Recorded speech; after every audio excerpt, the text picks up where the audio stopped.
Question number 4. In this question, from a disk of radius r and mass m, a circular hole of diameter r whose rim passed through the center is curved. What is the moment of inertia of the remaining part of the disk about a perpendicular axis passing through the center? Right. So इस question में एक क्या है, एक disk है जिसकी radius r है and mass m है. राइट. सो डिस्क में से एक circular hole of diameter r क्या किया गया, कट किया गया. राइट. सो जो रिमेनिंग डिस्क बचेगा उसका हमें क्या फाइंड आउट करना है, moment of inertia. Right. So I draw this figure. Yes, ये सर्कुलर डिस्क है. राइट. एंड इसका रेडियस कितना है, r. m is the mass of the disc. Right. So यहां से एक सर्कुलर होल जिसका डायमीटर क्या है, r. ये डायमीटर r का सर्कुलर होल क्या किया गया, कट किया गया. क्लियर. सो ये जो इसका डायमीटर r है, इस रिम का, इस होल का, वो इस डिस्क का क्या है, रेडियस है. राइट. ये डिस्क का क्या है, एक्सिस ऑफ रोटेशन जो सेंटर से पास हो रहा है.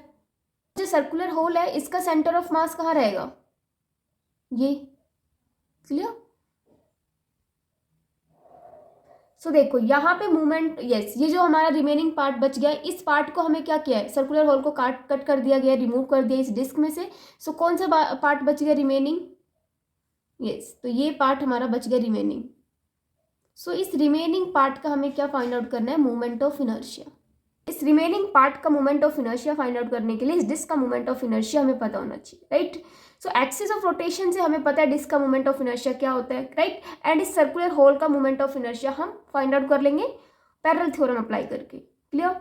सो सी, रिमेनिंग पार्ट का कैसे निकलेगा, इस पूरे डिस्क में से, पूरे डिस्क का मोमेंट ऑफ इनर्शिया में से हम क्या माइनस कर देंगे, इस सर्कुलर होल का मोमेंट ऑफ इनर्शिया माइनस करेंगे, तो ये रिमेनिंग पार्ट का क्या आ जाएगा, moment of inertia. Right. So see, moment of inertia of remaining is equal to moment of inertia of disk, right, and minus moment of inertia of remove part. moment of inertia of disk क्या होता है, mr square upon में 2. Right. इस axis के along इस disc का moment of inertia क्या होगा, mr स्क्वायर बाय में 2 होता है. राइट. एंड नाउ इस सर्कुलर होल का हमें क्या फाइंड आउट कर रहे हैं, मोमेंट ऑफ इनर्शिया. बट उसके लिए इसका मास तो पता होना चाहिए, सर्कुलर होल का कितना होगा. क्लियर. सो सर्कुलर होल का हम, या फिर रिमूव पार्ट का हम क्या फाइंड आउट कर लेते हैं, मास कितना है, mass of remove part.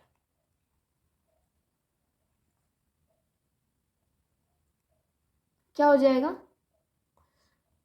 Total mass जो कि डिस्क का है अपॉन में एरिया. मास पर यूनिट एरिया जो यूज करते हैं वो लगाएंगे, मास पर यूनिट एरिया. तो एरिया कितना है कंप्लीट डिस्क का, पाई r स्क्वायर, मल्टीप्लाई में क्या करेंगे यहाँ पे, सर्कुलर होल का एरिया. राइट. तो यहाँ पे पाई एंड रेडियस इसका क्या हो जाएगा, r/2. सो r अपॉन में 2 का होल स्क्वायर. क्लियर. सो यहाँ से हम कैलकुलेट कर लेंगे रिमूव पार्ट का मास, पाई r square multiply pi r square upon में 4. क्लियर. पाई आर स्क्वायर से पाई आर स्क्वायर कैंसिल. सो यहाँ पे मास कितना आया, m अपॉन में 4. क्लियर. अब देखो यहाँ पे मोमेंट ऑफ इनर्शिया इस होल का कितना आएगा, moment of inertia of removed part. According to parallel theorem क्या होता है, मोमेंट ऑफ इनर्शिया about the axis of rotation plus में इनके मास इंटू इनके बीच का डिस्टेंस. राइट. तो इसके लिए 1/2 मास कितना है, m अपॉन में 4. वैसे हाफ mr स्क्वायर होता है. क्लियर. तो यहाँ पे 1/2 एंड ये मास इस सर्कुलर पार्ट का m/4 एंड यहाँ पे क्या आएगा, डिस्टेंस r अपॉन में 2 का whole square plus, clear, r/2 का होल स्क्वायर प्लस में क्या आएगा, मास इंटू में इनके बीच का डिस्टेंस का स्क्वायर. तो r अपॉन में 2 का होल स्क्वायर. इनके बीच का डिस्टेंस कितना है, r/2. सो इसको सॉल्व करने पे देखो कितना आएगा, 1/2 m अपॉन में 4 r स्क्वायर अपॉन में 4 प्लस m अपॉन में 4 r स्क्वायर अपॉन में 4. क्लियर. सो ये हो जाएगा यहाँ से m अपॉन में 4 r स्क्वायर अपॉन में 4 कॉमन. तो 1/2 प्लस में 1 तो कितना हो जाएगा, 3/2 m अपॉन में 4 r स्क्वायर अपॉन में 4. राइट. सो ये हो जाएगा 3m r स्क्वायर अपॉन में 32. Right. So this is the moment of inertia of this removed part. And इस इक्वेशन में क्या करेंगे, डिस्क का मोमेंट ऑफ इनर्शिया पुट करेंगे एंड इस रिमूव पार्ट का जो हमने अभी कैलकुलेट किया है उसको क्या करेंगे, यहाँ पे पुट करेंगे। तो यहाँ पे किसका मोमेंट ऑफ इनर्शिया बचेगा, रिमेनिंग पार्ट का, right. Moment of inertia of remaining part is equal to moment of inertia disk का क्या होता है 1/2 mr², राइट। माइनस में रिमूव पार्ट का कितना आया 3 mr² अपॉन में 32, क्लियर। सो यहाँ से हम 2 and 32 का एलसीएम 32, राइट। सो यहाँ पे 16 mr² माइनस 3 mr², तो ये आएगा 13 mr² अपॉन में 32, clear. So this is the moment of inertia of this remaining part, clear. So B option is the right.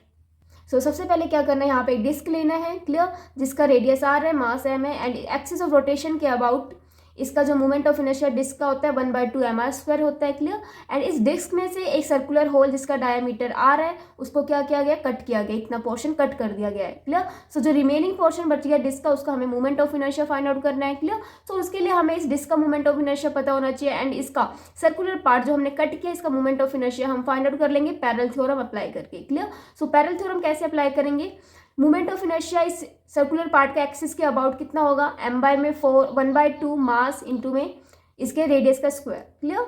And now plus में mass into में इनके बीच का डिस्टेंस क्या आएगा r/2 का होल स्क्वायर, क्लियर। सो ये solve करने पे moment of inertia remove part का आएगा, फिर इस इक्वेशन फर्स्ट में क्या कर देंगे, पुट कर देंगे। सो यहाँ पे रिमेनिंग पार्ट का हमें मोमेंट ऑफ इनर्शिया मिल जाएगा, clear. So next question, question number 5. In this question, a light rod of length L has two masses m1 and m2 attached to its two ends. The moment of inertia of the system about an axis perpendicular to the rod and passing through the center of mass, right? So यहाँ यहाँ पे L length का एक road है, clear, and road के and points पे दो मास m1 and m2 attach है, क्लियर।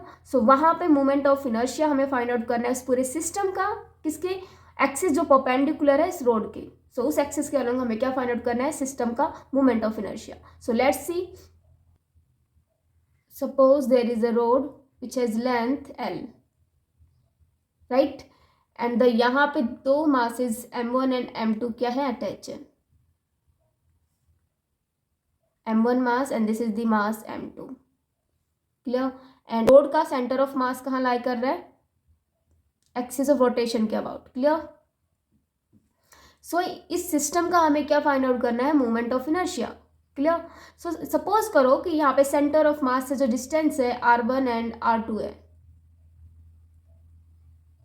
लेंथ कितना है, L है, क्लियर। सो देखो यहाँ पे हमें ये मोमेंट, यस, यहाँ पे हमें moment of inertia find out करने के लिए डिस्टेंस r1 एंड r2 क्या होना चाहिए, पता होना चाहिए। सो यस, इस सिस्टम का मोमेंट ऑफ इनर्शिया कैसे फाइंड आउट करेंगे, देखो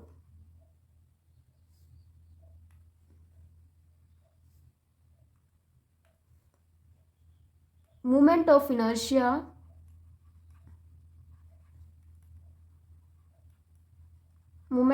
ऑफ दिस सिस्टम कैसे कैलकुलेट होगा,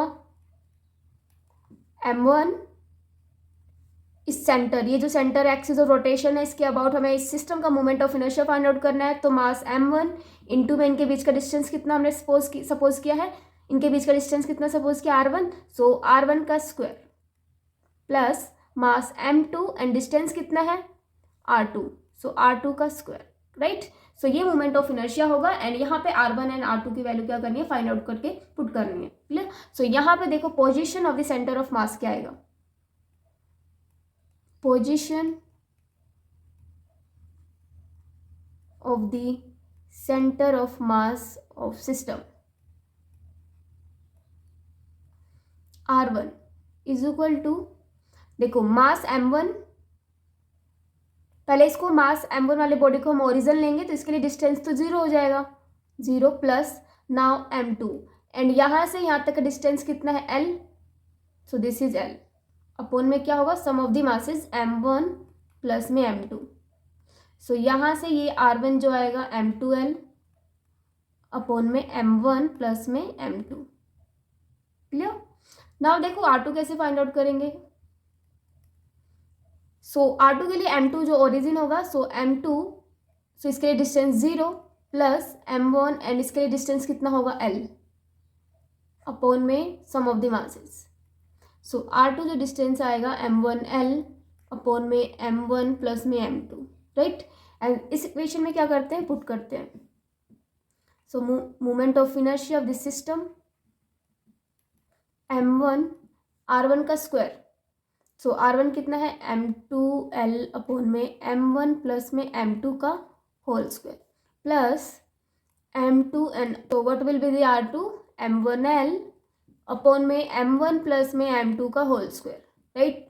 सो इसको फर्दर सॉल्व करते हैं, m1 m2 का whole square l square upon में m1 प्लस m2 का whole square, right. And m2 m1 का होल स्क्वायर हो जाएगा l का स्क्वायर अपॉन में m1 प्लस m2 का whole square, right. Moment of inertia of this system क्या हो जाएगा, यहाँ से हम क्या कर लेते हैं, कॉमन ले लेते हैं। सो यहाँ से कॉमन होगा m1, right, and m2 and l का स्क्वायर, राइट। सो ब्रैकेट में क्या बचेगा m2 upon m1 plus m2 का whole square, clear. Now plus m1 upon में m1 प्लस m2 का होल स्क्वायर, राइट। ये इसको भी हम बाहर ले सकते हैं। सो m1 m2 l square upon में m1 प्लस में m2 का होल स्क्वायर हो जाएगा बाहर, और ब्रैकेट में क्या बचेगा m2 प्लस में m1, राइट। m2 l का स्क्वायर अपॉन में m1 प्लस में m2, right. So this is the moment of inertia of this system about the axis of rotation, right. So कौन सा ऑप्शन करेक्ट है, yes. So option number C is the right answer, right? So next question. Question number 6. In this question, a solid sphere of mass m and radius r is rotating about its diameter. A solid cylinder of the same mass and same radius is also rotating about its geometrical axis with an angular speed twice that of the sphere. The ratio of the kinetic energy of the rotation will be. So यहाँ पे kinetic energy का ratio find out करना है for sphere के लिए and cylinder के लिए, right? So let's find the ratio of the kinetic energy of this rotation. So kinetic energy क्या होती है रोटेशन मोशन के लिए, 1/2 I ओमेगा स्क्वायर, राइट। ये काइनेटिक एनर्जी का फॉर्मूला होता है रोटेशन मोशन के लिए। And linear motion translation motion में 1/2 mv स्क्वायर, क्लियर। सो यहाँ पे देखो moment of inertia, right. So solid sphere के लिए मोमेंट ऑफ इनर्शिया क्या होता है, 2/5 mr स्क्वायर होता है अबाउट इट्स डायमीटर के अलोंग, राइट। सो यहाँ पे moment of inertia of sphere about its diameter क्या होता है, 2/5 mr square, clear. And now for cylinder के लिए क्या होगा, फॉर सिलेंडर, यस, यहाँ पे solid cylinder, right, solid cylinder. So देखो सॉलिड सिलेंडर के लिए जो मोमेंट ऑफ इनर्शिया होता है 1/2 mr स्क्वायर होता है। एंड अगर हमारे पास होलो सिलेंडर है तो होलो सिलेंडर के लिए mr स्क्वायर, राइट। सो मैं यहाँ पे लिख देती हूँ होलो सिलेंडर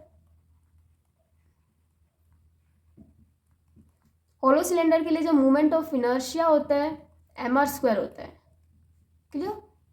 बट यहाँ पे हमारे पास सॉलिड सिलेंडर है, सो यहाँ पे मोमेंट ऑफ इनर्शिया क्या लेंगे, 1/2 mr स्क्वायर, राइट। सो इनका काइनेटिक एनर्जी निकाल लेते हैं। Kinetic energy for sphere 1/2 moment of inertia sphere का कितना है, 2/5 mr square omega square, clear. 2 से 2 कैंसिल, सो ये काइनेटिक एनर्जी स्फीयर के लिए 1/5 mr square omega square, right. So इस क्वेश्चन को कंप्लीट करते हैं। So kinetic energy of sphere क्या आया था, 1/5 mr square omega square, right. Now we have to find kinetic energy of cylinder, right.